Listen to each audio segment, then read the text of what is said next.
Despite living in a landlocked state, the process of sailing interests me greatly. It's something that gives an experience not found elsewhere. An entire world separate from which that we have on land, yet grounded in the same principles we find everywhere.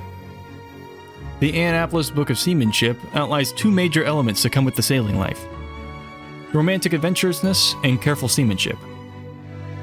For the romance, there's the artistry of the experience, the part which allows us to live out a fantasy and bring our dreams to life. Then there is the careful seamanship, which are the standard operating procedures, the studied processes by which we go about to ensure our own success.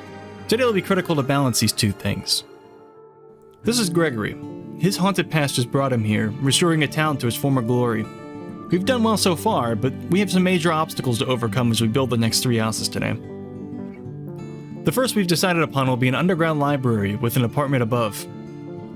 It won't be large, but do not let that fool you, for even a single bookshelf is something to offer you, unlike Gregory. While what he's doing is selfless, he destroyed a whole town. I feel like that can't be glossed over. I've mentioned it every episode.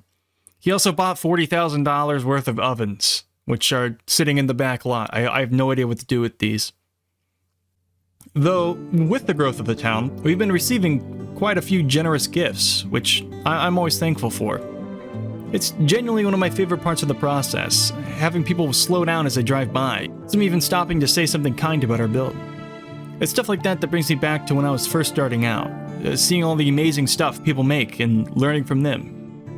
The biggest thing to get right with this first build will be the verticality of the whole thing, given that the building is only 3 wide. We want the building to look bigger than it is. And because of the level of the street, we're going to have to figure out our own solution to make the height between the basement and the first floor look natural. And, unlike the Houghton House and the post office, we aren't looking to recreate any particular building today. It is up to us to apply what we've already learned and find our own way. We're almost never going to choose the right path in the beginning. You must learn to identify the wrong one while it's still possible to correct yourself. Otherwise, you'll have to backtrack further than you'd like. And while perfection is something to strive for, it isn't one outcome. The perfect book isn't a single universal story. It could be many things, anything. A great story is rarely the perfect one to everyone anyway. The best we can do is to find one we're happy with. Satisfy our own wants and desires. As we work on the next house, let's explore my process a bit for creating a building completely brand new. First, the walls. Next, a rough estimate for where the windows will go. We'll give ourselves a basic expectation for the color palette, but it's never definitive. This will be the most malleable element of any of our builds. Finally, we refine. We think of things we'd like to include, and then we work to make it happen. This may sound obvious, but it's important.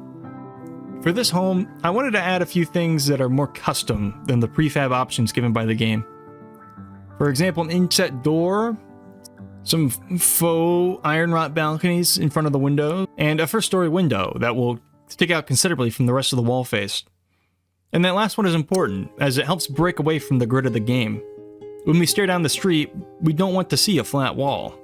Things naturally stick out. Nails, loud people, those annoying pieces of furniture that feel like titanium as you accidentally bump into them in the dark.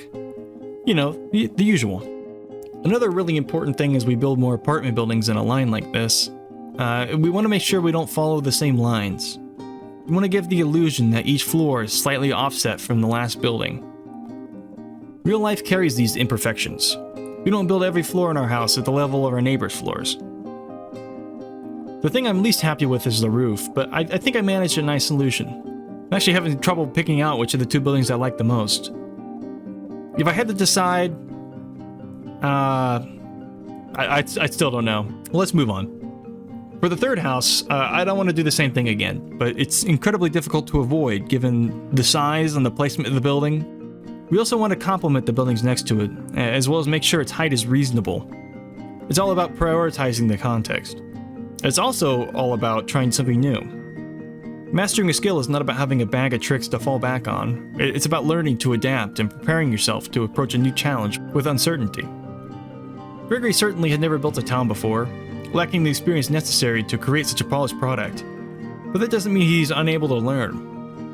From recreating 2 real-life buildings, he has learned enough to go off and create his own. But rather than a compilation of adaptations, this town will be a gallery of our evolution. A testament to the process. A testament to the romantic adventurousness and careful seamanship. Once again, I very much appreciate you joining Gregory on this journey. And today, he has a very special surprise for you.